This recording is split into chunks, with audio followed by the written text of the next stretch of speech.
Hello, my name is Dr. David Allen. I'm a retired cardiac surgeon and a member of the International Cannabinoid Research Society, ICRS. That means I'm a cannabinoid research scientist. And I'm here to tell you about the discovery of the endocannabinoid system, the ECS, and the significance and how it will change medicine. And we discovered the endocannabinoid system about 30 years ago, and we really didn't understand the significance of its discovery. And so we found out that this is a chemical communication that your body has. It's not electrical, it's chemical, and it's kind of like the hormone systems that people are familiar with. And your body makes these cannabinoids. They're endogenous, so they're endocannabinoids, and they perform some miraculous functions in the body. And we're just learning the significance of these functions. And basically, the endocannabinoid system is responsible for homeostasis. Most people don't understand what that really means, but it's the body's ability to maintain itself and function in the proper environment. And so it's critically important that that doctors in the future understand this control mechanism. And we're finding out that that manipulation of this endocannabinoid system will control diabetes. It controls cancer. It controls whether you can survive a heart attack or stroke. And so this is critically important for doctors to understand this new science. And the discovery of the endocannabinoid system is the single most important medical scientific discovery ever, and will save more lives than the discovery and application of sterile surgical technique. And I'm a heart surgeon saying that.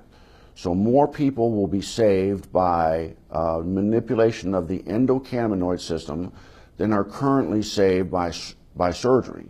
But recent research has been looking at cannabis and the different cannabinoids. There's over 80 plus cannabinoids discovered in the cannabis plant. The second most dominant one besides THC is cannabidiol, or CBD. Okay. And the research now is over 1,200 peer-reviewed journals on CBD. It's probably the most exciting and researched ingredient or substance right now around the world. Mm-hmm. It doesn't have the psychoactive or high that is associated with THC, but it has a tremendous amount of other benefits, including research shows anti-seizure, anti-epileptic, which is why it's gotten a lot of popularity. You do a lot with children with seizure disorders, and they're getting benefits from this plant in a safe, non-toxic way versus all these drugs that typically don't work. Mm-hmm. And there's neuroprotective benefits, so you see a lot with concussions and the NFL. There's a lot of research being done now with chronic traumatic encephalopathy, or chronically banging your head a lot. There's anti-anxiety, which is really important. It's the anti-THC of sorts. It calms you down. It helps you manage stress better, which is how I look at it. It's much more as a preventative or daily use substance than just treating disease states. And there's immune support. There's it's a huge antioxidant. There's just a tremendous. It's easier sometimes to talk about what it doesn't do than what it does. Dr. Alan Shackelford is a Harvard-trained physician. He's also among a handful of doctors in Colorado who give prescriptions for medical marijuana. From the moment Charlotte entered his office, he knew she was in trouble. While he was just examining her, she had 2 seizures. She'd failed everything. There were no more options for her. Everything had been tried, except cannabis. Here's how scientists think it might work. Marijuana is made up of 2 ingredients. THC, that's the psychoactive part that makes you high, and CBD, also called cannabidiol.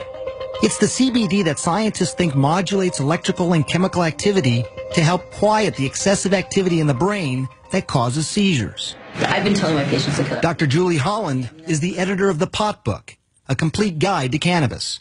For a long time, the work on cannabis and epilepsy was sort of inconclusive. Maybe it works, maybe it doesn't. They couldn't quite figure it out. And it's only when they really started separating THC from CBD that they saw, definitively, yes, CBD seems to really stop seizures. So in the 1930s, they made tinctures. What were they making the tinctures for, and why were they doing these tinctures? Well, I mean, the medicinal uses of hemp are just numerous. The hemp helps, well, we can talk about the cancer effects of hemp, but it helps with inflammation. It's very anti-inflammatory. It helps with seizures. It's very effective with PTSD for the vets that are coming back that have post-traumatic traumatic stress disorder. Very effective at treating that. It's an anti-inflammatory.